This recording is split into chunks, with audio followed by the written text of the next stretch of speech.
안녕하세요. 저는 이천에서 도자기 작업하고 있는 오규영입니다. 저희 도자 작업은 돌, 나무, 새 등과 같이 늘 우리 곁에서 끊임없이 영감을 주는 자연에서 작품의 모티브를 찾아 사실적 또는 추상적으로 자유롭게 표현하는 것을 즐겨합니다.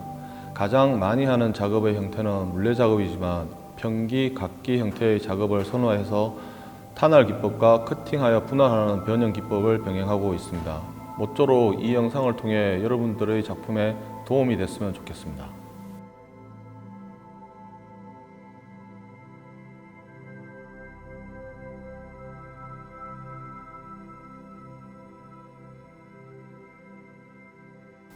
오늘 제가 알려드릴 방법은 물레 후에 변형하는 방법들을 알려줄 겁니다. 기물을 변형하는 방법은 여러 가지가 있습니다. 하나는 탄할 기법이라고 방망이로 두드려서 변형을 하는 방법이고요. 또 한 가지는 줄이라든가 칼을 이용해서 면을 잘라서 분할해서 변형하는 방법입니다. 첫 번째로 탄할 기법은 우리가 보통 물레를 차고 난 다음에 제가 원하는 면을 먼저 나눕니다. 그리고 걔를 건조를 시키고 굽을 깎고요. 굽을 깎고 난 다음에 먼저 분할해 놨는 면들을 좀 더 선명하게 자기가 원하는 대로 방망이로 두드려서 변형을 하는 겁니다. 그게 우리가 전통적으로 구전으로 전해 내려오는 탄할 기법이라는 거고요.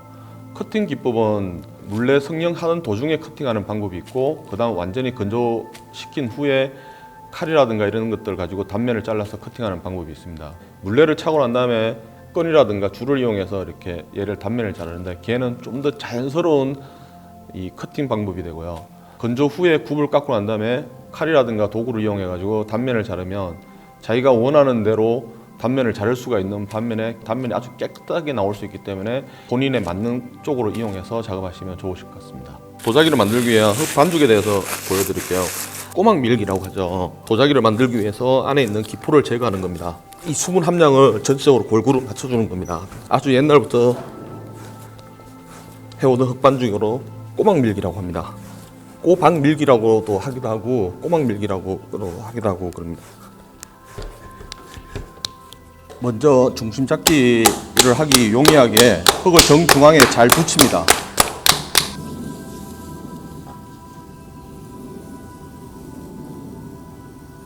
오늘 보여주는 첫 번째 탄할 기법으로 만드는 변형하는 방법을 보여줄 건데, 작은 하병을 보여줄 겁니다. 하병을 제일 처음에 작은 걸 만들기 위해서는 그 형태에 맞는 중심 잡기 굵기가 필요할 겁니다. 중심 잡기의 굵기가 그 기의 형태라든가 조형성의 비례라든가 이것들이 다 좌우됩니다. 1차 찔러서 제가 원하는 사이즈를 정하고요. 필요한 흙량만큼의 얘를 뽑아 올립니다.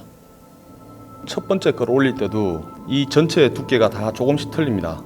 틀린 이유는 어떤 부분은 다 완성을 해야 되는 부분이 있고 어떤 부분은 나중에 해야 되는 부분이 있기 때문에 처음에 걸 올릴 때부터 그걸 다 계산하고 기물을 원하는 형태로 만듭니다.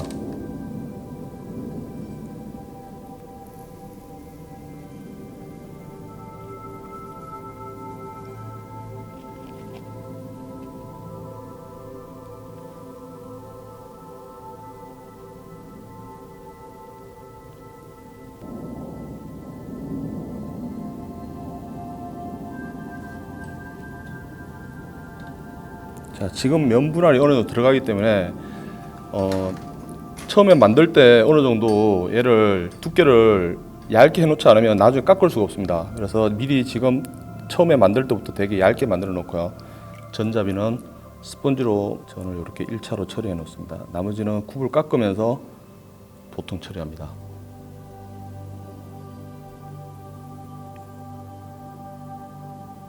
이번에 보여주는 방법은 물레 내에서 바로 성형하자마자 바로 커팅하는 방법을 보여드리도록 하겠습니다. 부위를 어디서 어디까지가 커팅할 디자인인지를 생각을 하시고요. 커팅을 해야 되는 부위는 두께를 적당히 어느 정도 두고 갑니다. 우리가 일상적으로 만드는 거랑 거의 같습니다. 근데 지금 왼손이 있는 부위는 두께가 굉장히 많이 두껍습니다. 이거는 그 부위가 커팅을 해야 되는 부위입니다. 그리고 윗부분은 마찬가지로 두께를 어느 정도 두고 갑니다.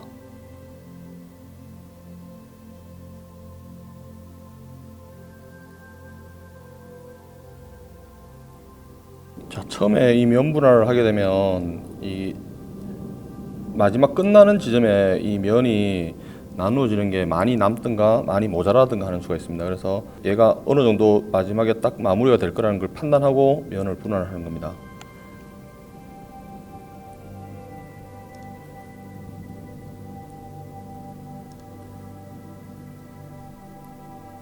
얘는 물레 회전 속도에 따라서 나선형으로 조금 바뀝니다. 근데 물레 속도를 빨리 하면 나선형 형태가 좀 더 심하게 이루어질 거고요.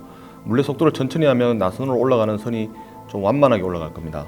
자, 그러면 선들이 이 물레 회전의 속도에 따라서 좀 더 재밌는 변화들이 일어납니다. 그리고 어느 정도 벌리고 나면 그 다음은 다시 이 윗부분은 두께가 있기 때문에 그 두께를 가지고 다시 끌어올립니다. 그래서 이 면불안이라든가 비의 변형을 주는 기물들은 처음에 물레를 성형할 때 두께 계산을 잘 하지 않으면 낭패를 보는 경우가 많습니다. 전을 잡는 방법은 전대를 사용하는 게 아니라 스펀지를 이용해서 1차 전잡이를 합니다. 나머지는 칼을 대서 나중에 굽을 깎을 때 전을 마무리 깨끗하게 합니다. 굽을 깎고 난 다음에 커팅하는 방법을 보여주기 위해서 간단하게 컵을 하나 만들도록 하겠습니다. 나중에 면 분할을 해야 되니까 일반적으로 우리가 만드는 컵보다 조금 더 두껍다고 생각하시면 됩니다. 이 컵을 만들 때는 옹기라든가 그렇지 않으면은 사발에서 많이 볼 수 있는 전처럼 약간 사선을 이렇게 잡아 놓습니다. 나중에 커팅했을 때 전 부위가 떨어져 나갑니다. 그래서 약간 사선형의 전을 잡습니다.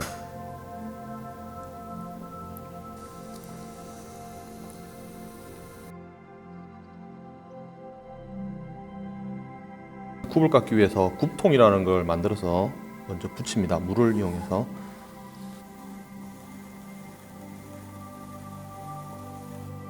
처음부터 전체적인 깎을 부분이 거의 많지 않습니다. 왜 그러냐면 처음부터 두께를 다 계산해서 만들어 놨기 때문에 거의 깎을 게 없습니다. 깎을 때 이게 건조 상태가 되게 생각보다 중요합니다. 왜 그러냐면 얘는 각을 친다든가 그렇지 않으면 탄화기로 두드려서 얘는 다시 성형을 해야 되기 때문에 일반적으로 건조시키는 것보다는 약간 조금 무르게 건조를 해야 됩니다.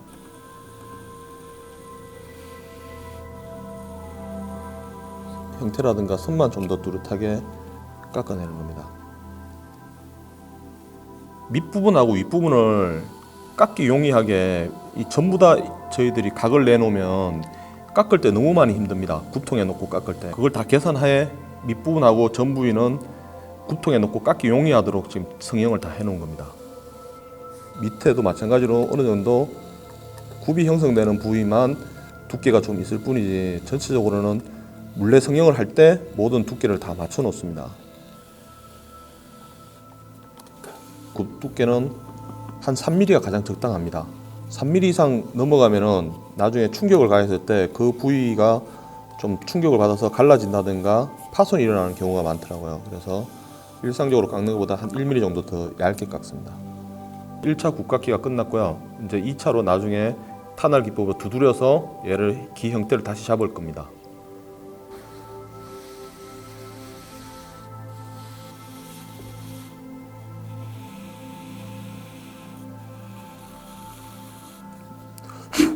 먼저 윗부분을 깎고요. 뒤집어서 굽부위 뒷부분을 깎을 겁니다.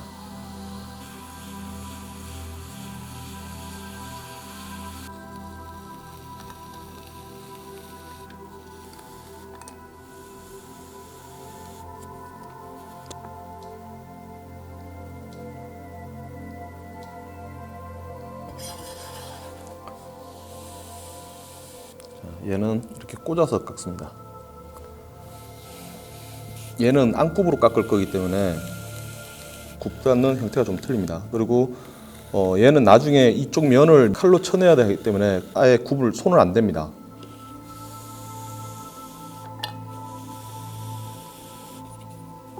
자, 굽은 다 깎았습니다. 근데 항상 여기에 턱을 한 번을 줍니다. 두 번째 라인 요 각을 주는 이유는 뭐냐면 칼이 이렇게 들어가기 때문에 쳤을 때 나중에 이 면의 단면이 끼어 들어가고 깔끔하게 보이기 위해서 이 칼이 들어가는 단면 부위에 미리 각을 한번 져 놓습니다. 그리고 여기는 전혀 깎지 않는다는 게 특징입니다. 나중에 단면을 깎을 때 칼로 절단하기 위해서 만들어 놓은 굽깎이입니다. 자, 지금부터 두드려서 2차 변형을 할 겁니다. 형태를 보면서 두드리는 겁니다. 두드리면서는 항상 기물을 잘 보면서 두드려야 됩니다. 무턱대고 두드리다 보면 자기가 의도한 대로 두드려지지 않고 형태가 이루어지지 않습니다. 먼저 탑에서 두드리는 걸 먼저 한번 보고요. 작은 기물 같은 경우에는 손 위에 올려놓고 선을 보면서 두드려야 됩니다.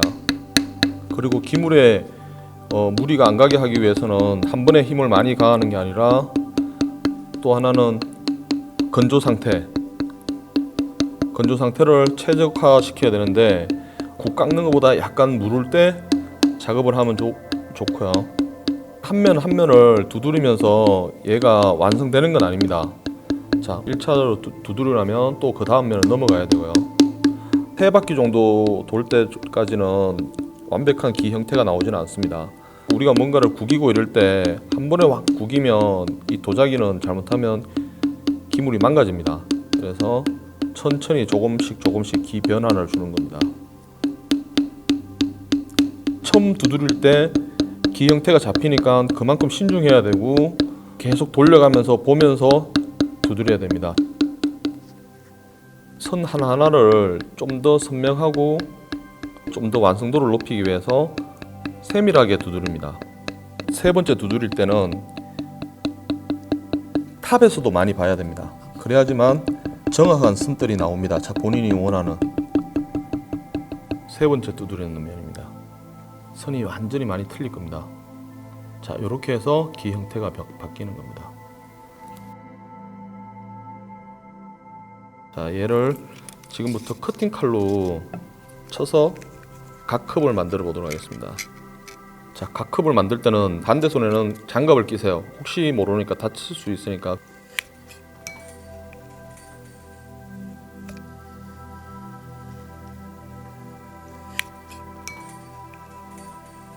처음에 하면 이 칼이 잘 안 나갈 겁니다. 그리고 또 하나는 너무 무르면은 거기 칼을 뭅니다. 그래서 이 칼이 잘 안 나가니까 일반적으로 굽 깎고 난 다음에 조금 건조를 더 시켰다가 각을 치는 게 오히려 더 선명하고 예쁜 선을 뽑아낼 수가 있습니다.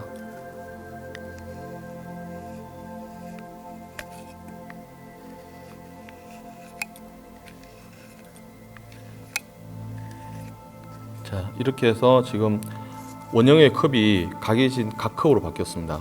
지금 보시면은 단면대에 있는 면의 느낌이 많이 틀릴 겁니다. 같은 커팅 기법이라도 이 흙의 수분 차이에 따라서 느낌이 이렇게 많이 틀립니다. 그래서 이 부분들을 특징을 잘 살려서 하고자 본인이 좋아하는 성형 방법을 선택해서 작업을 해보시면 좀 더 재미있는 면치기 분할로 기 형태를 바꿀 수가 있을 겁니다.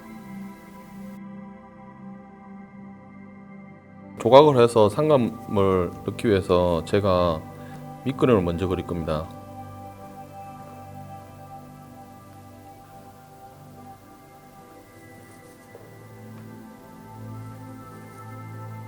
자, 구도를 잡고요. 밑그림을 대략적으로 그리고